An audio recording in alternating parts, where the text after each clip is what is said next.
कब, क्यों और किसने ख्वाब देखा? तो हमने इसका अप्रूवल दोबारा लिया। ये एक टीम वर्क था। एंट्री से लेकर प्रवास तक इसकी मुनफरिद क्या खसूसियात हैं? और टोटल मैनेजमेंट जो है वो प्राइवेट सेक्टर खुद चला रहा है। तकरीर के अंदाज से बाहर निकल के प्रैक्टिकली अमल दरामद जो है उसके मैं समझता हूं कि इससे बेहतर मुमकिन नहीं था। सदर ममलिकत और वज़ीर आज़म से शेयर किए, उन्होंने उसको किस अंदाज में सराहा? उन्होंने बहुत हमें सपोर्ट किया है। एयरपोर्ट के क़याम के बाद इंपोर्ट और एक्सपोर्ट में देखिए, it's not only cargo and business hair.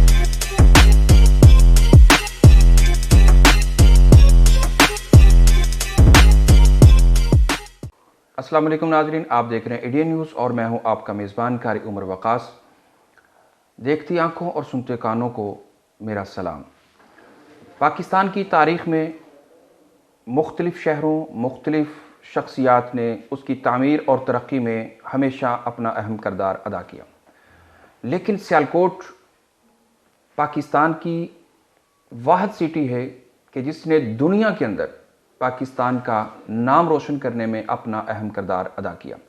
बड़े लोग, बड़ी कम्युनिटी और बड़ा टारगेट जिसको आज सियालकोट की उस कम्युनिटी ने हासिल करने में तमाम मुश्किलात को पसे पुश डालकर अपने टारगेट को अचीव किया। आज जिस शख्सियत से मैं आपकी मुलाकात करवाने जा रहा हूँ, वो शख्सियत किसी तारुफ की मोहताज नहीं है, जिसने पाकिस्तान की फलाह और बहबूद में, इसकी माइशत की वो कह लें मजबूती के लिए और अपने इलाके की फलाह और बहबूद के लिए जो रोल प्ले किया, उसकी मिसाल तारीख़ में नहीं मिलती। पाकिस्तान की तारीख़ में सियालकोट इंटरनेशनल एयरपोर्ट के क़याम से लेकर, उसकी तामीर से लेकर उसकी तकमील तक अहम किरदार अदा करने वाले और खुशकिस्मती से जब परवेज़ मुशर्रफ साबिक सदर और साबिक चीफ ऑफ आर्मी पाकिस्तान, उस वक़्त उनसे अप्रूवल से, ज़मीन की अप्रूवल से लेकर जब उन्होंने इसका ख्वाब देखा तो उसकी अप्रूवल कराने में और उस वक़्त के जो चेयरमैन, प्रेसिडेंट, सदर होने के साथ जब उसी एयरपोर्ट के ऊपर एयर सियाल परवान को उड़ान भरने जाने के लिए तैयार होती है, तो वो उसी चेयरमैन की हैसियत से उसी एयरपोर्ट के ऊपर जो है वो उस सीट के ऊपर बराजमान हैं। मेरी मुराद जो एक सियासी, समाजी मारूफ शख्सियत हैं, मियाँ नईम जावेद, आज मेरे साथ मौजूद हैं। मैं उनको खुशामदीद कहता हूँ। बहुत शुक्रिया आपका। और उनसे जानेंगे कि यकीनन बहुत बड़ा एक ये मंसूबा, इस मंसूबे के साथ इलाके को क्या फ़वाइद मिले, पाकिस्तान को क्या फ़वाइद मिले और आने वाले दिनों में जो इस मैनेजमेंट का जो प्लान है वो क्या है। सबसे पहला मेरा सवाल ये होगा, तदबीर से लेके तामीर और तामीर से लेके तकमील तक कब, क्यों और किसने ख्वाब देखा?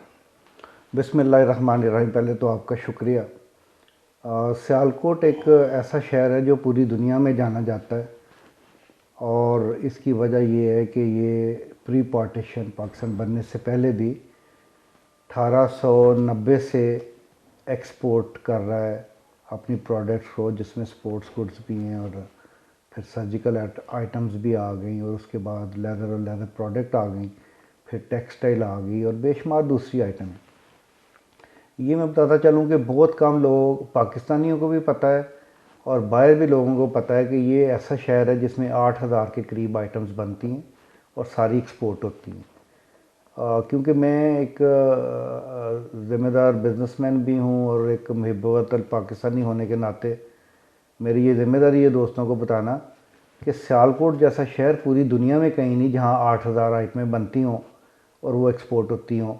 ये अलग वजह है कि पाकिस्तान गवर्नमेंट जो है वो इसको प्रेज़ तो करती है, लेकिन जिस अंदाज में इस बेहतर रोल मॉडल को जो सियालकोट ने पेश किया है, कि हर चीज़ जो गवर्नमेंट ने करनी थी वो खुद कर दिखाई है। सबसे पहले सियालकोट ड्राई पोर्ट बनाया गया जो कि एशिया का सबसे पहला ड्राई पोर्ट था, और उसकी वजह ये थी कि सियालकोट की जो एक्सपोर्ट थी वो 22 कराची से होती थी, और उस एक्सपोर्ट को करने में सियालकोट को के लोगों को बहुत शदीद मुश्किलात होती थी कि सियालकोट से कराची माल जाता था और उसमें जो डॉक्यूमेंटेशन में अगर कोई गलती हो जाती थी तो वो कराची जाना पड़ता था उसको दुरुस्त कराने के लिए। सियालकोट ड्राई पोर्ट जब बना है ड्राई पोर्ट, तो ये पहला एशिया का प्राइवेट सेक्टर ड्राई पोर्ट था जिसमें ऑफ कोर्स रेगुलेटरी अथॉरिटी जो है वो गवर्नमेंट ऑफ पाकिस्तान और कस्टम डिपार्टमेंट होता है, लेकिन बाकी जो है वो सारा कंट्रोल जो है वो प्राइवेट सेक्टर के हमारे पास था, और उसके 52, 53 जो है वो उसके ये हिस्ट्री तो आगे सियालकोट की तारीख की, लेकिन मैं ये जानना चाहता हूँ कि जो सियालकोट इंटरनेशनल एयरपोर्ट है, मैं उसी की बात करने लगा हूँ। उसी में ये है कि जब ये ड्राई पोर्ट बना तो उसकी कामयाबी इतनी हुई कि वो जो एक्सपोर्ट चंद मिलियन की थी वो 500-600 मिलियन डॉलर तक चली गई ड्राई पोर्ट बनने के बाद।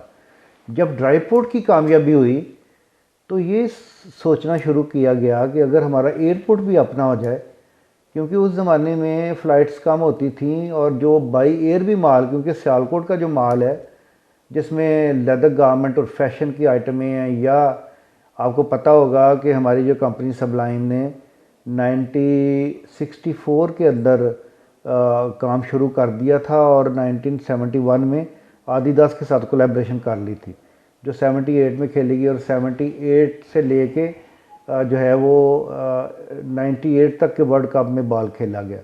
तो वो उसके लिए हमें ज़रूरत थी कि हमारा माल जो है वो बड़ी तेज़ी के साथ, ये हमारी सिर्फ सप्लाई की ज़रूरत नहीं थी बल्कि सारी इंडस्ट्री की ज़रूरत थी कि वो जो माल जो 14-15 दिनों में बाई एयर जाता था वो जल्दी जाना चाहिए। तो हमने सोचा कि अगर एयरपोर्ट हमारा हो तो वो जो है उसमें हम बहुत स्पीड में इसको काम कर रहे हैं। हमने गवर्नमेंट को कहा, लेकिन गवर्नमेंट ने जो है वो ये मंजूर तो किया कि एयरपोर्ट बनाएंगे, उसके लिए ज़मीन एक्वायर करने के लिए पैसे भी दिए, लेकिन वो नामुकम्मल सरखाने में चला गया।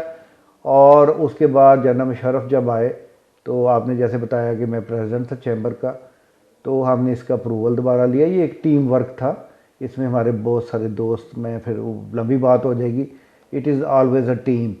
तो वो उसका आपने अप्रूवल लिया, और जब I was president Sialkot chamber I was elected as a ज़िला नाज़िम आल्सो। और जब ज़िला नाज़िम इलेक्ट हुआ तो ये फिर जगह जो थी ये मैंने एक्वायर कराई, और ये रिकॉर्ड होगा पाकिस्तान की हिस्ट्री में कि 2.5 माह के अंदर जो है 1038 एकड़ जगह जो है एक्वायर कराई। और ये भी बताता चलूँ कि आज हमें मज़ीद जगह चाहिए सिक्योरिटी रिस्क की वजह से और सेकंड रनवे के लिए, और वो 13 जो है ना उसके बाद 2002 के बाद आज तक हम 400 एकड़ जगह एक्वायर नहीं करा सके। तो आप देखें कि जो डिस्ट्रिक्ट गवर्नमेंट्स होती हैं उनका निज़ाम का देखें और अभी आप जो सिस्टम है उसको आप देखें, तो ये आपको पता चल जाएगा कि कितना डिले इस चीज़ों में होता है। यानी मिस मैनेजमेंट जो है वो अभी जो है वो सामने आ रही है कि जो मौजूदा कह लें ज़िली इंतज़ामिया है या जो निज़ाम है वो थोड़ा सा इससे डिस्टर्ब जो है ना वो दिखाई दे रहा है। ये मैं बात बताता चलूँ, आज एयरपोर्ट की ये बात है, लेकिन जिस मुल्क में लोकल गवर्नमेंट्स नहीं होंगी वो कभी तरक्की नहीं उसको मसाइल का सामना रहेगा। आप यूरोप पूरा देख लें, आप चाइना देख लें, जिस मुल्कों ने लोकल गवर्नमेंट का निज़ाम लेके आए हैं वो निज़ाम जिसमें 2 अथॉरिटीज़ कम से कम हो, और administrative authority and financial authority जब तक नहीं होगी आप ज़िले को नहीं चला सकेंगे। और उसमें ये होता था कि लोकल लोग ही क्योंकि होते थे तो मसाइल डे बाय डे जो है वो हल होते जाते थे। लेकिन इस निज़ाम में, डीसी निज़ाम में, क्योंकि वो लोग 2 साल आते हैं, 1 साल आते हैं, यहाँ तो सियालकोट में ये हाल है कि 1 साल तो यहाँ तो साल भी पूरा नहीं कर पा रहे। तो वो उस तरह उनका ये नहीं कि उनको काम नहीं आता, they are very much intelligent, they know how to work but they don't have time to do it. जो अवामी नुमाइंदा कर सकता है वो वैसे इंतज़ामिया के पास की बात भी नहीं है। अच्छा, हम अपने मौजू की तरफ आते हैं। बहुत मुनफरिद ख्वाब था, बहुत मुनफरिद इसकी तामीर थी और इसकी तकमील थी। अब क्या इस मुनफरिद मंसूबे के अंदर जितने भी लोग इसके अंदर ट्रैवल करने वाले हैं, प्रवास से लेके दूसरे एयरपोर्ट जितने भी पाकिस्तान के अंदर काम कर रहे हैं, एंट्री से लेके प्रवास तक, इसकी मुनफरिद क्या खसूसियात हैं? सियालकोट दुनिया का वाहिद एयरपोर्ट है जो प्राइवेट सेक्टर में है, और टोटल मैनेजमेंट जो है वो प्राइवेट सेक्टर खुद चला रहा है। जैसे कि मैं एज ए चेयरमैन, मैं बोर्ड का चेयरमैन हूँ, बोर्ड में 365 लोग हैं, और ये बोर्ड इतना स्ट्रांग है कि हम खुद हर चीज़ें जो है इसकी हर चीज़ खुद कर रहे हैं। और जो रेगुलेटरी अथॉरिटी है वो सिविल एविएशन है, और मैं यहाँ ये ज़रूर कहूँगा कि सिविल एविएशन अथॉरिटी और गवर्नमेंट ऑफ पाकिस्तान ने जब भी ज़रूरत हुई है हमें बहुत उन्होंने सपोर्ट की है, और उनकी सपोर्ट के बगैर ये एयरपोर्ट को इस तरह चलाना नामुमकिन था। तो मैं गवर्नमेंट को अप्रिशिएट करता हूँ कि उन्होंने इस प्राइवेट सेक्टर एयरपोर्ट को बना के ना सिर्फ इस शहर की जो एक्सपोर्ट है उसको बढ़ाया। आप अंदाज़ा करें कि $500 मिलियन के बाद ये एक्सपोर्ट $2.5 बिलियन पे चली गई है, जो मैं समझता हूँ कि ये भी कुछ नहीं। अगर हम 5-10 बिलियन की बात करें तो ये मुमकिन है इस शहर के अंदर, लेकिन उसके लिए गवर्नमेंट को हमें फिर दोबारा उसमें हमारे साथ मिलना पड़ेगा। हमारे पास आइडियाज़ हैं, लेकिन हमारे पास वो फाइनेंसेस नहीं कि हम हर काम को खुद करें। ये गवर्नमेंट के काम होते हैं। हम तकरीबन 23 से 25 मिलियन लोगों को सर्विस दे रहे हैं, और ये काम गवर्नमेंट काम कर रहे हैं। ये हमारा काम नहीं है, ये गवर्नमेंट का काम था। लेकिन हम ये समझते हैं कि इस मुल्क में हर जो ऑर्गेनाइजेशन है, हर जो इंडिविजुअल है, उसका काम है कि वो अपना अपना हिस्सा इसमें डाले और इस मुल्क को आगे लेके जाने के लिए। और ये मैं आपको बताऊँ कारी साहब कि ये इतना बड़ा सॉफ्ट इमेज है पाकिस्तान का कि अगर हमारी गवर्नमेंट इंटरनेशनली जब IMF के अंदर, नेशनल जो UNO के अंदर, यूनिडो के अंदर, जितने भी दुनिया के अदारे हैं, उनमें अगर इस सॉफ्ट इमेज को जो है वो बताया जाए तो बेशुमार फंड जो हैं वो हमें भी आ सकते हैं एयरपोर्ट को डायरेक्टली, और गवर्नमेंट को भी इस तरह की दूसरी चीज़ें जो है वो प्राइवेट सेक्टर में लाने के लिए पूरी दुनिया इंटरनेशनली जो है वो जो है ना असिस्ट कर सकती है। आप क्या समझते हैं कि इसके अंदर खारजा पॉलिसी का क्या किरदार जो है ना वो हो सकता है? खारजा पॉलिसी जो है वो देखें, आपने कमर्शियल अटैचीज जो हैं वो पूरी दुनिया में बैठाए हुए हैं। उनका काम ही ये है कि वो सॉफ्ट इमेज जो है पाकिस्तान का क्रिएट करें। उसमें एक चीज़ होती है बिज़नेस, दूसरी चीज़ होती है उसका टूरिज़्म उस मुल्क का। दोनों चीज़ें हमारे पास अल्लाह ने इतनी ज़बरदस्त दी हैं कि बहुत पॉसिबिलिटीज़ हैं। लेकिन हमारे कमर्शियल अटैची अगर उधर बैठ के वो अपनी ड्यूटीज़ को उस तरह ना करें, और इस हवाले से फिर जो फॉरेन मिनिस्ट्री है, शाह साहब मेरे साथ ज़िला नाज़म भी रहे हैं। व्हेन आई वाज ज़िला नाज़म, ही वाज ज़िला नाज़म मुल्तान, और मेरे बड़े भाइयों की तरह मैं बहुत इज़्ज़त करता हूँ। और वो बड़ी बात कश्मीर की हो, दूसरी चीज़ों की हो, बड़ी जारहाना अंदाज, बड़ी वो कामयाबी के साथ उन्होंने हर चीज़ को किया है। लेकिन ये जो बिज़नेस साइड है उसको थोड़ा सा अभी करने की ज़रूरत है, और इनसे मेरी इंशाल्लाह मुलाकात होगी तो मैं इनको रिक्वेस्ट करूँगा कि ये जो हमारे सॉफ्ट इमेज इन बिज़नेस हैं उनको भी लेके चलें, और ये जो इनके कमर्शियल अटैची हैं उनको कहें कि इनको भी थोड़ा सा एनर्जाइज। आप क्या समझते हैं कि तकरीर के अंदाज से बाहर निकल के प्रैक्टिकली अमल दरामद जो है उसकी तरफ? शाह साहब ने जो खारजा पॉलिसी अभी वो चला रहे हैं, मैं समझता हूँ कि इससे बेहतर मुमकिन नहीं था। और सिर्फ ये है कि ये जो बिज़नेस साइड है उसको भी खारजा पॉलिसी के अंदर थ्रू कमर्शियल अटैचीज़ और एम्बेसडर, जो एक मुल्क का एम्बेसडर कहीं बैठा होता है उसका ये काम होता है कि उस मुल्क का इमेज को बेहतर करना, उस मुल्क के जो एक्सपैट्रिएट्स हैं उनकी ज़िंदगी को बेहतर करना, और बिज़नेस जो है उसको बढ़ाना, और टूरिज़म को बढ़ाना अपने मुल्क में। और भी जो कोई ऐसी चीज़ें हैं जो कि बेहतरी की तरफ लेके जा सकते हैं, ये उनका काम होता है बैठना। उनका काम ये नहीं बैठना होता कि वो जाके बैठें और सिर्फ जो है वो अपनी तनख्वाह ली, फॉर्मेलिटी पूरी की। ये फॉर्मेलिटी से जब तक ये मुल्क नहीं निकलेगा हम कभी भी उस विजन के ऊपर, उस तरक्की के ऊपर नहीं जा सकेंगे जो पहले कायद-ए-आज़म की थी और अब प्राइम मिनिस्टर इमरान खान जो वो करना चाहते हैं। और रियासत मदीना बनाना चाहते हैं। रियासत मदीना इस तरह नहीं बनती, उसके लिए बड़ी एफर्ट की ज़रूरत है। हालिया दिनों में वज़ीर आज़म पाकिस्तान और पाकिस्तान के सदर ममलिकत आरिफ अलवी से होने वाली मुलाकात में क्या आपने अपनी मुश्किलात का इजहार किया, तो क्या उनका रद्द-ए-अमल जो है वो मैं सामने आपको आया? बताऊं कि मैं काफ़ी देर से पॉलिटिक्स में भी रहा, ज़िला नाज़म भी रहा, और मैंने ये देखा कि इस गवर्नमेंट में एक चीज़ बड़ी पॉजिटिव है कि ये कम से कम बात सुनते हैं और उसमें हेल्प करने की कोशिश करते हैं। लेकिन ब्यूरोक्रेटिक जो निज़ाम है हमारे मुल्क का, इसमें ब्यूरोक्रेसी का कसूर नहीं, निज़ाम का कसूर है। लोगों का कसूर नहीं होता, इंडिविजुअल्स का कसूर नहीं होता, आपके सिस्टम का कसूर होता है। आप अंदाज़ा करें, जिस मुल्क में वापडा का कानून 1824 का चलता हो या 1924 का चलता हो, 1856 का आपके सोशल जो वैल्यूज़ हैं उनके ऊपर लाज हों, पाकिस्तान बनने के बाद कम से कम यही हम कर लेते कि हम 1947 और 1939 के इन कवानीन को जो बेहतर थे उनको शामिल करते हुए उसमें जो चेंजेस ला के कर लेते, तो हम कम से कम एक इंडिपेंडेंट मुल्क तो होते। मुझे ये बड़ा सख्त गिला है गवर्नमेंट जितनी भी आई हैं कि उन्होंने यही नहीं किया कि वो कॉलोनियल जो निज़ाम था उससे निकल सके। ये आप जो गवर्नमेंट डीसी का जो निज़ाम चला रहे हैं, ये 1876 का पुलिस का भी निज़ाम है और डिस्ट्रिक्ट गवर्नमेंट को चलाने का निज़ाम है। आप तरक्की करना नहीं चाहते हैं, वो उन्होंने गोरों ने हमें कंट्रोल करने के लिए ये निज़ाम आपने जो बनाया। आइडियाज़ सदर ममलिकत और वज़ीर आज़म से शेयर किए, उन्होंने उसको किस अंदाज में सराहा? देखें, सदर ममलिकत के लिए जब हम मुलाकात की तो वो तो प्योरली हमारी कोई उसमें पॉलिटिकल बात नहीं थी, सिर्फ एयरपोर्ट की। उन्होंने बहुत हमें सपोर्ट किया है और उन्होंने मिनिस्टर ऑफ एविएशन को बुलाया हुआ था, डीजी एविएशन को, सेक्रेटरी एविएशन को, और मैं उनका बड़ा शुक्रगुजार हूँ कि इतनी भरपूर उन्होंने मीटिंग की और हमें पूरा उन्होंने साथ दिया और उसमें प्रोग्रेस हो रही है, बाकायदा प्रोग्रेस हो रही है। प्राइम मिनिस्टर साहब जब सियालकोट आए थे, उन्होंने जितने अच्छे तरीके से बिज़नेस कम्युनिटी को, ये नहीं हुआ कि एक बड़ा जलसा कर लिया, उन्होंने सिर्फ 20 या 25 लोग थे जो करीम थी बिजनेस के हवाले से, जो अपनी अपनी एसोसिएशनों को हेड कर रहे थे, उनको सुना और there and then he decided कि ये आप इनको करें।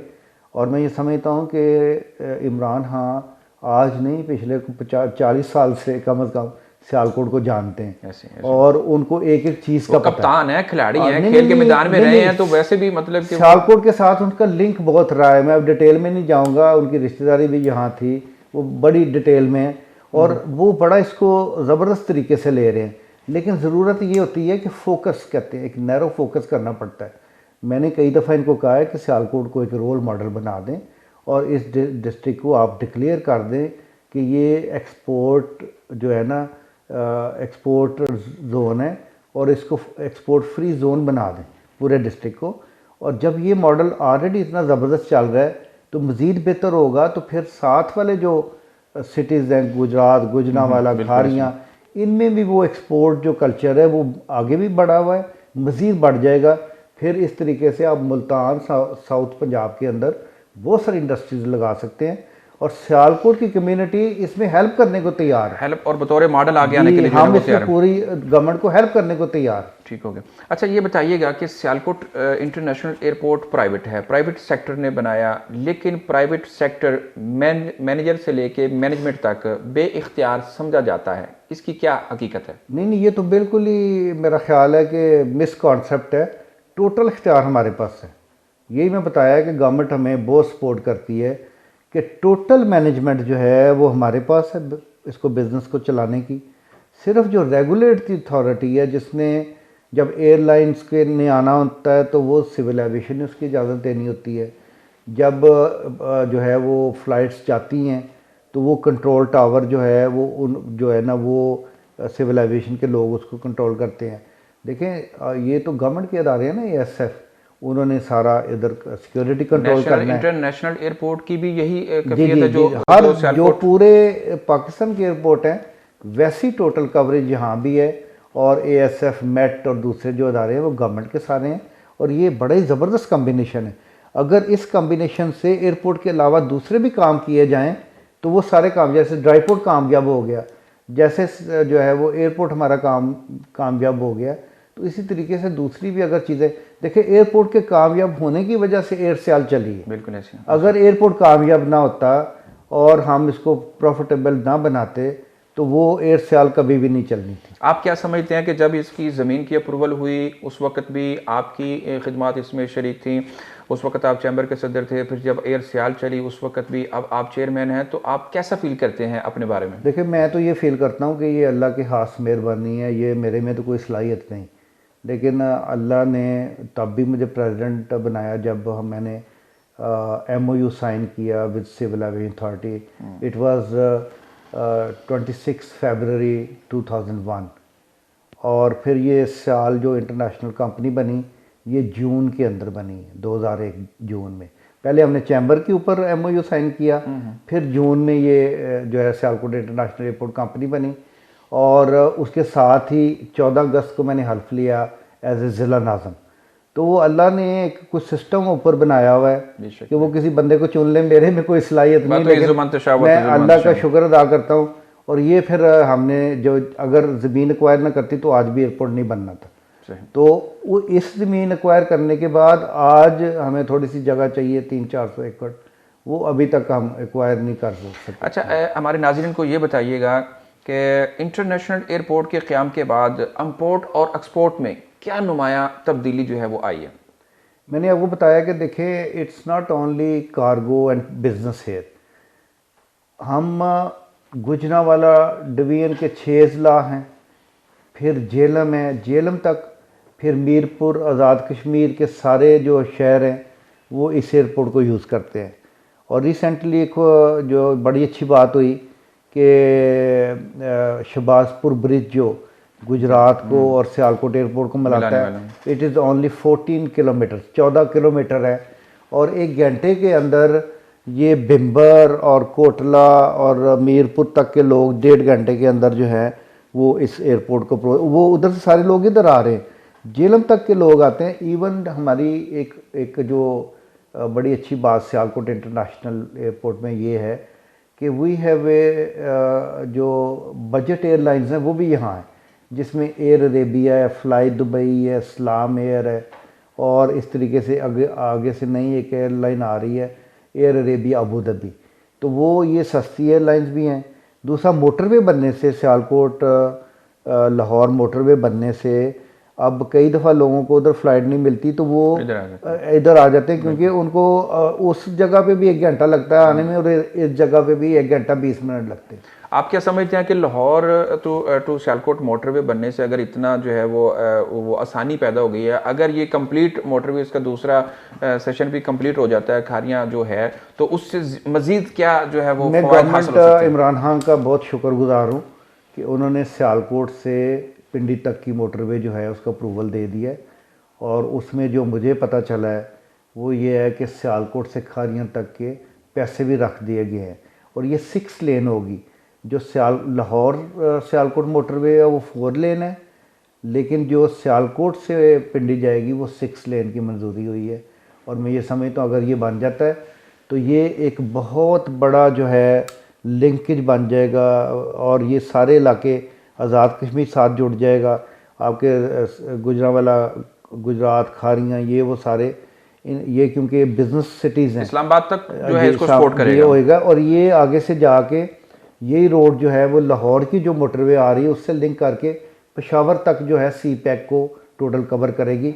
और यहाँ इस मोटरवे जो सियालकोट लाहौर मोटरवे है, इस पे 1000 एकड़ का जोन बन रहा है, जो प्राइम मिनिस्टर ने कहा है कि यहाँ बनाएं जोन, और उस जोन में जो है वो इंडस्ट्रीज़ लगेंगी with the collaboration of China और दूसरे जो इंटरनेशनल कोई अगर कंपनीज आने चाहें, तो उससे ये एक पूरा इलाका जो है वो बिज़नेस के हवाले से मज़ीद तरक्की करेगा, मजबूत हो जाएगा। ठीक हो गया। अच्छा, ये बताइएगा कि सियालकोट इंटरनेशनल एयरपोर्ट को ज़्यादा सपोर्ट पैसेंजर या कार्गो किससे ज़्यादा मिल रही है? अभी फ़िलहाल तो जो ज़्यादा सपोर्ट है वो पैसेंजर्स की है, लेकिन क्योंकि कार्गो हमारा फिर भी ज़्यादा है, कराची के बाद हम समझते हैं कि हम मोस्ट इक्विप्ड एयरपोर्ट है, और हमने अभी इसका सियालकोट एयरपोर्ट को कार्गो हब बना रहे हैं। कार्गो हब का मतलब ये होता है कि जो लॉन्ग हॉल फ्लाइट्स हैं जो फार ईस्ट से चाइना से उड़ेंगी, उन्होंने यूरोप जाना होगा तो वो पहले इधर अगर आती हैं, यहाँ से फ्यूल लेती हैं, यहाँ से हमारे एक्सपोर्टर का सामान लेती हैं यूरोप के लिए, तो वो उनकी निशानी है। लेकिन इसके लिए हमें गवर्नमेंट की मदद की ज़रूरत होगी कि वो चाइना एयरलाइंस को या बाकी जो फार ईस्ट की एयरलाइंस हैं जिसमें अवेयरनेस के लिए जो है वो उनको कहेंगे वो हब सियालकोट को बनाएं। और geographically we are right in this centre. अगर फार ईस्ट से फ़्लाइटें आती हैं तो हम सेंटर बनते हैं, अगर यूरोप से फार ईस्ट जाने वाली बनती हैं तो हम सेंटर बनते हैं। तो हमारे पास सारे अरेंजमेंट मौजूद हैं। हमारे पास बेहतरीन कार्गो हब के लिए जो ज़रूरियात हैं, कार्गो शेड्स, और हमारे पास पाकिस्तान में बेस्ट इक्विपमेंट मौजूद है जो ग्राउंड हैंडलिंग की है। हमारे पास बाकी भी जितनी भी इक्विपमेंट है उसमें हमने कोई भी सरफा नहीं किया। उसमें हमने कोशिश की है कि जो इंटरनेशनल रिक्विजिट्स हैं, इंटरनेशनल रिक्वायरमेंट है, उसके ऊपर चीज़ों को किया जाए। और अब हम मुख्तलिफ एयरलाइंस के साथ भी बात कर रहे हैं। गवर्नमेंट को चाहिए कि सिविल एविएशन के ज़रिए से हमें मज़ीद फ़्लाइटें दिलाएँ। और हम बिफ़ोर कोविड 1.2 मिलियन पैसेंजर्स को कैटर कर रहे थे। हम ये चाह रहे हैं कि हम तकरीबन 2 मिलियन लोगों को यहाँ से जो कर सकें, क्योंकि आबादी जो है वो तकरीबन 25 मिलियन लोगों की। बिल्कुल ऐसी है। तो अच्छा ये बताइएगा, जैसे आप अभी ये चीज़ें जिक्र कर रहे हैं कि हमारी ये रिक्वायरमेंट है, एयरपोर्ट की तामीर से लेकर तकमील तक बहुत सारी मुश्किलात, उसको फेस करने के बाद जो फ्यूचर प्लान है सियालकोट इंटरनेशनल एयरपोर्ट की मैनेजमेंट का, वो ख़ास क्या है? अब ये देखें, लोगों ने कुर्बानी करके, उस वक्त मैं बात कर रहा हूँ 2001 की, 50-50 लाख रुपया दिया। और मैं आपको बताऊं कि ये कुर्बानी होती है जो पाकिस्तान के दूसरे शहरियों को भी करनी चाहिए कि बिज़नेसमैनों ने ये सोचा कि ये 50 लाख हम दे रहे हैं अपने बिज़नेस को बढ़ाने के लिए, मुल्क की बेहतरी के लिए। अगर ये पैसा वापस ना भी आया तो हमें कोई मलाल नहीं होगा। लेकिन अल्लाह ने इस नीयत में इतनी बरकत डाली कि ये जो आज 50 लाख का शेयर है, ये कहाँ का कहाँ इसकी जो है वैल्यू जो है वो जा चुकी है। तो मैं ये समझता हूँ कि ये जो मॉडल है इसको दूसरी सिटीज़ को लेना चाहिए। बल्कि सियालकोट में और बहुत सारे काम हो सकते हैं। जैसे मैंने कहा कि ये 1000 एकड़ पे जो जोन बनना है उसमें गवर्नमेंट मज़ीद जल्दी से जल्दी सपोर्ट करे। फिर ये हम सोच रहे हैं कि यहाँ सियालकोट इंटरनेशनल एयरपोर्ट, जो आपने क्वेश्चन किया कि मज़ीद हमें क्या चाहिए, इस एयरपोर्ट को टोटली इंटरनेशनल लेवल के ऊपर तमाम चीज़ें मुहैया करने के लिए अब हमारे पास सिर्फ 2-3 चीज़ें रह गई हैं। उसमें कुछ मशीनरी है जो कार्गो में बड़ी ज़रूरी होती है, उसको EDS मशीन कहते हैं, जो प्राइम मिनिस्टर साहब ने हमें उसका अप्रूवल दे दिया और रज़ाक दाऊद साहब ने वादा किया हुआ है। वो होती है एक्सप्लोसिव डिटेक्टिव स्कैनिंग सिस्टम, जिसमें कोई भी चीज़ जब इंटरनेशनली हम एक्सपोर्ट करते हैं तो वो यहाँ से स्कैन हो जाती है और वो दोबारा खोलने की ज़रूरत नहीं होती अकॉर्डिंग टू इंटरनेशनल लॉ। और दूसरी बात ये है कि MRO which is maintenance, repair and overall, this is very important for an airport जो इंटरनेशनली जो compete करना चाहता है, ताकि हम जो भी लॉन्ग हॉल फ्लाइट्स आएँ यूरोप से, फार ईस्ट से, उनकी मेंटेनेंस करने के लिए हमारे पास इधर अरेंजमेंट हों। और वो सिर्फ कराची में हैं और बाकी एयरपोर्टों पे नहीं है। तो सियालकोट में हमने ये प्लान कर लिया है कि गवर्नमेंट हमें असिस्ट करे या ना करे, हमने तो ये करना है, आपके तहत हमने भी करना तो ये पड़ेगा। करना है। लेकिन मेरी रिक्वेस्ट ये है आपकी आज आपकी वसातत से कि हमें इसमें सपोर्ट किया जाए और हम state of the art MRO Pakistan में शुरू करेंगे। और ये शुरू करने से ना सिर्फ पाकिस्तान की सारी जो एविएशन इंडस्ट्री है उसको बेनिफिट होगा, बल्कि central Asian state, Afghanistan, even middle east से जो है वो जहाज़ यहाँ आ सकेंगे for their maintenance and repair. ज़बरदस्त, ये बहुत बड़ा प्लान है नाज़रीन। ये देखें, ये बड़ा प्लान और फ्यूचर प्लान इसको कहते हैं, इसको मैनेजमेंट कहते हैं और इसको टीम वर्क कहते हैं कि जो सिर्फ अपने पेट का, अपने इलाके का, अपने जो कह ले इर्द गिर्द के माहौल को नहीं, बल्कि पूरी दुनिया की इंसानियत के लिए सोचा जा रहा है और पाकिस्तान को पीक पर ले जाने के लिए जो है यहाँ पर बैठ कर जो है ना वो प्लान हो रहे हैं। अच्छा, मैं ये जानना चाहूँगा कि सियालकोट जो इंटरनेशनल एयरपोर्ट की कह लें मैनेजमेंट है, इसके अंदर टोटल जो है वो इन्वेस्टर हैं, क्या इस इन्वेस्टमेंट के बगैर कोई शख्सियत अपनी सलाहियत और काबिलियत की बुनियाद पर किसी बड़े ओहदे पर डायरेक्टर या कोई और ओहदे पर फायज हुआ हो? नहीं, इसमें ये तो मुमकिन नहीं था कि ज़ाहिर है जो डायरेक्टर्स हैं, पूरी एक ऑर्गेनाइजेशन होती है, एक बोर्ड है डायरेक्टर्स का, सब कमेटीज़ बनती हैं, पहले तो बोर्ड का इलेक्शन होता है, बोर्ड के इलेक्शन में चेयरमैन को इलेक्ट किया जाता है और वाइस चेयरमैन उसमें इलेक्ट होते हैं। उसके बाद जब वो इलेक्ट हो जाते हैं तो चेयरमैन फिर बोर्ड की कमेटीज़ बनाते हैं, कंस्ट्रक्शन की कमेटी जो है वो एविएशन के मतलब कमेटी, इसी तरीके से बिज़नेस डेवलपमेंट की कमेटी, बहुत सारी कमेटीज़, हमारी को 20-22 कमेटीज़ हैं और वो फ्री ऑफ चार्ज काम करती। दुनिया में कोई ऐसा एयरपोर्ट नहीं होगा कि चेयरमैन भी कोई तनख्वाह ना लेता हो और कमेटीज़ भी, हमारे जो डायरेक्टर्स हैं 1 रुपया भी नहीं लेते और वो सारी ये कमेटीज़ के अंदर काम करते हैं फ्री ऑफ चार्ज।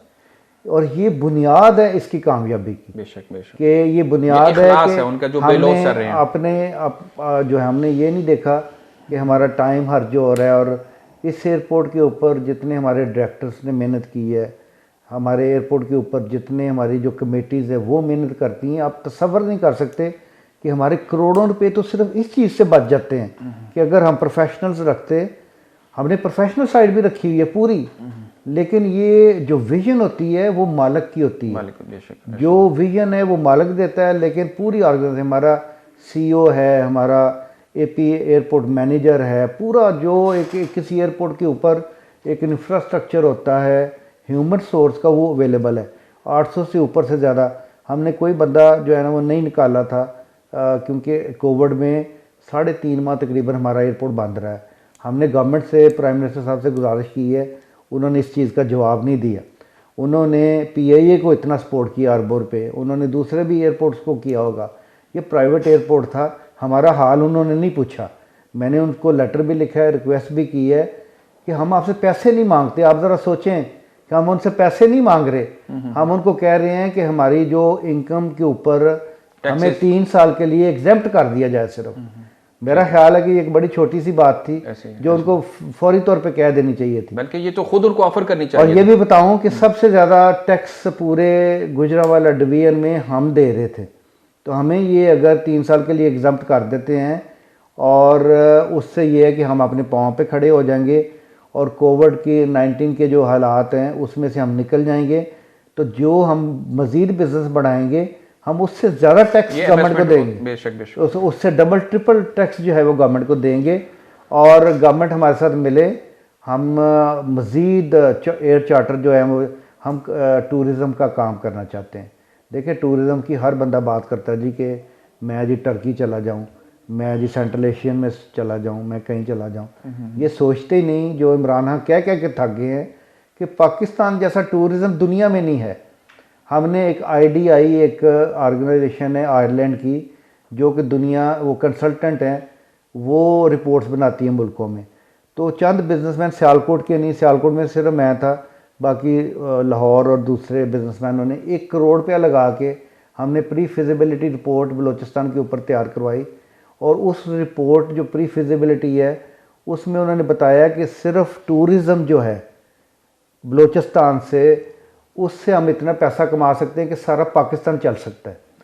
इसमें मादनियत की बात अभी नहीं हो रही, इसमें सिर्फ टूरिज़म की बात हो रही है। अच्छा, बेशुमार पाकिस्तान के 99% लोगों को ये नहीं पता कि बलूचिस्तान में टूरिज़म क्या है। 740 किलोमीटर कोस्टल एरिया आपके पास, जो कि अनडेवलप है, अनटच्ड है, उसको अगर आप डेवलप करें तो आप सारे मुल्क की 40 किलोमीटर है। फिर अगर इमरान खान प्लांटेशन की बात करते हैं तो हमने उनको कहा है प्लांटेशन वो करवाएं जिसका बेनिफिट हो। आप प्लांटेशन वो करवाएं जिससे फर्नीचर की इंडस्ट्री जो है वो बेहतर हो सके। आप प्लांटेशन वो करवाएं जो अद्वियात में दरख्त इस्तेमाल होते हैं। प्लांटेशन वो कराएं जहाँ फ्रूट हमें मैक्सिमम मिल सके, ठीक है ना जी। ऐसे प्लांट वो लगाएं जिसमें, जैसे ओलिव की बात हुई, ओलिव चकवाल में बड़े कामयाब है, लेकिन ओलिव जो चकवाल के हैं उसकी क्वालिटी की बजाय जो मरी और एबटाबाद और ये नार्दर्न एरिया का है उसकी क्वालिटी बहुत बेहतर है। हमें ईडेबल ऑयल जो है वो आपकी सेकंड लार्जेस्ट इंपोर्ट है पाकिस्तान के अंदर।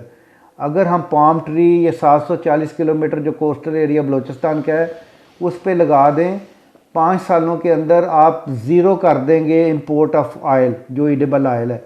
जो आज मैं खबरों में सुन रहा था कि 25 रुपये और महंगा हो गया। अच्छा, ये टोटल इंपोर्ट जब तक आपकी फूड की जो है वो आप बंद नहीं करेंगे, आप कभी भी एग्रीकल्चर कंट्री नहीं बन सकते। एग्रीकल्चर इंडस्ट्री इसके ऊपर तो शहबाज शरीफ ने भी एग्रीकल्चर के ऊपर काम जो है वो शुरू कर दिया था कि इसको बेहतर से बेहतर जो है ना वो देखें, काम वो होता है जो शुरू हो जाए, बात करने से कुछ नहीं होगा। वो इमरान खान साहब बात करें या वो नवाज शरीफ करें। बिल्कुल ठीक हो गया। नवाज शरीफ साहब को और इनको 35 साल मिले हैं, इन्होंने कुछ नहीं किया। मुझे उम्मीद है कि इमरान खान ने जब KPK की गवर्नमेंट संभाली तो उन्होंने प्लांटेशन लगा के दिखाई है और ये 10 अरब दरख्त जो है ना वो पूरे मुल्क में लगने हैं। 10 अरब दरख्त जो हैं वो आपकी पूरी इन्वायरमेंट को चेंज कर देंगे, आपकी इकॉनमी को चेंज कर देंगे। और एक बात मैं आपको बताऊं जो बहुत से लोगों को नहीं पता होगा कि आपको क्रेडिट, कार्बन क्रेडिट्स मिलेंगे। पाकिस्तान को जो इंटरनेशनली UNO का एक एग्रीमेंट है जो पाकिस्तान ने भी साइन किया है कि अगर आप कार्बन डाइऑक्साइड को कम करते हैं तो आपको कार्बन क्रेडिट मिलेंगे। और दरख्त लगाने से जो इन्वायरमेंट आपकी बेहतर होगी उसमें करोड़ों अरबों डॉलर आपको गवर्नमेंट मिल सकते हैं, यकीन मिल सकते हैं। अच्छा, मैं वक्त की मुनासबत से आखिरी सवालात की तरफ आऊँगा। एयरपोर्ट के आगाज़ से परवाज़ तक मकामी शहरियों को कितने % जो है वो रोज़गार मिला और मुलाजिमीन के लिए उनकी बेहतरी के लिए कोई ख़ास इकदाम सियालकोट प्राइवेट इंटरनेशनल एयरपोर्ट के? देखें, हमने जो गवर्नमेंट ऑफ पाकिस्तान के रूल्स हैं उसके मुताबिक तो सारा कुछ कर रहे हैं। जो भी उनको बोनस देते हैं हर साल, तनख्वाहें बड़ी अच्छी रखी हैं, बोनस हर साल देते हैं, मेडिकल ट्रीटमेंट उनका फ्री है। और फिर उनको जिसका जो भी स्टैंडर्ड बनता है उनको उनके मुताबिक गाड़ियाँ भी दी हुई हैं। फिर हमने एक बनाया हुआ CSR, कॉरपोरेट जो कॉरपोरेट सर्विस हम देते हैं कि लोगों की कॉरपोरेट सोशल जो एक मदद होती है लोगों को, वो हम करने के लिए जो है ना हर कंपनी ना के अंदर CSR होता है कि कॉरपोरेट सोशल रिस्पॉन्सिबिलिटी के तौर पे वो हमने रखा हुआ है कि उसमें भी हम सिर्फ अपने मुलाजमीन की नहीं बल्कि इर्द गिर्द हमारे जो हमने ये प्लान किया हुआ है कि एयरपोर्ट के इर्द गिर्द जो देहात हैं उनमें फ़िल्ट्रेशन प्लांट, उनमें डिस्पेंसरीज, उनमें अद्वियात या गरीब लोगों की मदद वो हमने किया है। सियालकोट के तकरीबन सारे जो अदारे चल रहे हैं, हॉस्पिटल्स जो कि प्राइवेट सेक्टर पे लोगों को फ्री सर्विस देते हैं, उनको हम डोनेट करते हैं उसमें से पैसे। और कोविड में हमने जो है वो 1 करोड़ रुपया कोविड के हालात में दिया, हालांकि हमारा अपना एयरपोर्ट बंद था, उसमें भी हमने ये किया है। तो आने वाले वक्त में इंशाल्लाह ये एयरपोर्ट जो है वो एक कम्युनिटी एयरपोर्ट है। हम पूरी दुनिया को ये पता है कि कम्युनिटी एयरपोर्ट है, जो दुनिया में कहीं नहीं इस तरह का एयरपोर्ट कि वो खुद भी बिज़नेस करता है और उस बिज़नेस में से जो गरीब और उन लोगों की जो है ना वो हेल्प करता है। हमारे नाजरीन इंडियन न्यूज़ के यकीनन इस वक्त आपको सुन रहे हैं और देख रहे हैं, तो आप उनको सियालकोट इंटरनेशनल एयरपोर्ट पर विज़िट की, यहाँ पर सफ़र की, ट्रैवल की और इसकी खसूसियात के हवाले से जो है वो ख़ास क्या पैगाम देना चाहेंगे? कारड साहब, मैं समझता हूँ कि ये जो सियालकोट इंटरनेशनल एयरपोर्ट है, it is a smart airport और इसकी सर्विसेज बाकी जो नेशनल एयरपोर्ट है उनसे बहुत बेहतर है। तो जो 25 मिलियन लोग गुजरांवाला डिवीज़न, झेलम, आज़ाद कश्मीर के हैं, उनको तो यहाँ से सफ़र करना चाहिए, क्योंकि ये एयरपोर्ट, स्मार्ट एयरपोर्ट का कॉन्सेप्ट ये है कि बड़े थोड़े टाइम में जब कोई पैसेंजर आए तो उसको जो है वो पूरा प्रोसेस से गुज़र के वो अपने जहाज़ तक जा सके। तो वो हमारा पाकिस्तान में सबसे कम है। तो इस लिहाज से हम पूरी सर्विस देते हैं। मज़ीद हम सर्विसेज जो है वो प्रोवाइड कर रहे हैं। हम जो मुअम्मर लोग हैं, जो बीमार लोग हैं, उनके लिए हमने चेयर्स ये वो सारा पहले से अरेंज किया होता है और फिर फैसिलिटेशन हम करते हैं ख़ुद, जो फ्री ऑफ कास्ट होती है। कि अगर कोई ऐसा है तो हमारे जो फैसिलिटेशन का निज़ाम है वो उसको पूरा जो है फैसिलिटेट सपोर्ट करता है उसको। हाँ जी, ताकि बेहतरी आए इसमें। थैंक यू जी। नाजरीन, हमारे साथ मौजूद थे चेयरमैन सियालकोट इंटरनेशनल एयरपोर्ट, जो एक सियासी और समाजी और एक कामयाब बिज़नेस कम्युनिटी से ताल्लुक़ रखने वाले जो मियां नईम जावेद, और बड़े तसलसल के साथ और बड़े कॉन्फिडेंस और बड़े तहम्मुल के साथ जो है वो हमारे सवालात के जवाब दे रहे थे। और उन्होंने पाकिस्तान की तारीख़ को मज़ीद चेंज करने के लिए अपना फ्यूचर प्लान बताते हुए इस बात का इजहार किया कि ये सियालकोट इंटरनेशनल एयरपोर्ट की मौजूदा ज़मीन हमारे प्लान को जो है वो कम पड़ गई है और हम इसके लिए मज़ीद ज़मीन जो है वो रिक्वायर्ड कर रहे हैं। और उन्होंने दबे लफ्ज़ों में जहां वज़ीर आज़म इमरान ख़ान की बहुत ज़्यादा तारीफ़ भी की है, वहां थोड़ा सा गिला और शिकवा भी किया है और उनसे उम्मीद की किरण उनको समझते हुए पाकिस्तान के इस प्राइवेट सेक्टर पर जो मौजूद इंटरनेशनल एयरपोर्ट है इसकी तामीर व तरक्की में भरपूर किरदार अदा करने के लिए चंद सवालात उनके नाम छोड़े हैं। यकीनन वज़ीर आज़म इमरान ख़ान इंडियन न्यूज़ की वसासत से इस मिलने वाले मैसेज पर ज़रूर गौर करेंगे और पाकिस्तान की इस बिज़नेस कम्युनिटी की बड़ी कामयाबी को मज़ीद तरक्की की तरफ ले जाने के लिए अपना रोल ज़रूर प्ले करेंगे। और पाकिस्तान के इस इंटरनेशनल एयरपोर्ट के ऊपर जो कार्गो का सिस्टम जिसको हब बनाया जा रहा है, जो उन्होंने कहा कि चाइना और दीगर जो है यहाँ पर एयरलाइंस आएंगी और अपना माल, और फिर उससे बढ़कर जो यहाँ पर उनकी जो कह लें वर्कशॉप उन्होंने कहा है कि यहाँ पे हम बनाने जा रहे हैं MRO जो बनाने जा रहे हैं कि जिसके हवाले से यहाँ पर इंटरनेशनल जो जहाज़ हैं वो यहाँ पे आएंगे, उनकी मेंटेनेंस का काम होगा। उसके साथ भी बहुत कह लें एक इन्वेस्टमेंट भी यकीनन मिलेगी, उसके साथ फ़ायदा भी मिलेगा और उनको जो सिर्फ़ और सिर्फ यूरोप और दीगर ममालिक के अंदर ये सहूलत मौजूद है, सियालकोट ये सहूलत देने के लिए तैयार है और उसके ऊपर प्लानिंग जो है वो मौजूद है और उसके ऊपर जो है वो काम शुरू हो चुका है। और सबसे बढ़कर जो मुझे बात अच्छी लगी और दिल को जो कह ले उसने टच किया है कि इस मैनेजमेंट के अंदर चेयरमैन से लेके डायरेक्टर और डायरेक्टर से लेके नीचे तक जितने इसके मेंबर्स हैं वो सब बेलौस हैं इस मिशन के साथ, इस एयरपोर्ट के साथ और इस खिदमत के जज्बे के साथ कि वो लोग अपना टाइम, अपनी सलाहियत, अपनी काबिलियत को इस एयरपोर्ट की फलाह और बहबूद में दिन रात मेहनत के साथ आगे ले जाने में अपना भरपूर किरदार अदा कर रहे हैं। और उससे बढ़कर बात कि पाकिस्तान इंटरनेशनल एयरपोर्ट सियालकोट जो है वो अपनी इनकम से और अपने ज़ाती वो कह लें ज़राए से इर्द गिर्द के लोगों को, अपने मुलाजमीन को और सियालकोट की जितनी NGOs और दीगर फलाही इदारे हैं उनको भी सपोर्ट करने में नुमाया किरदार अदा करता है। यकीन बहुत सारे सवालात जो आपके माइंड में थे उनके जवाबात आप तक पहुंच चुके होंगे और बहुत सारी अवेयरनेस सियालकोट इंटरनेशनल एयरपोर्ट के हवाले से आपको मिली होगी। अगर इसके बावजूद आपके जहन में कोई सवाल मौजूद है, हमारे इस लिंक के नीचे अपने कमेंट्स, अपनी राय, अपनी कीमती तजवीज़ ज़रूर दीजिएगा। इस प्रोग्राम को लाइक और शेयर कीजिएगा और हमारे साथ रहिएगा। इंशाल्लाह नए प्रोग्राम के साथ, नए अंदाज के साथ और नए मेहमान के साथ जल्द आपसे करेंगे मुलाकात। उस वक्त तक के लिए मुझे अपने कैमरामैन उस्मान अली के साथ दीजिए इजाज़त। मज़ीद ख़बरों, तबसरों और तजज़ियों के लिए हमारी वेबसाइट www.ednpk.tv विज़िट कीजिए। अल्लाह हाफ़िज़।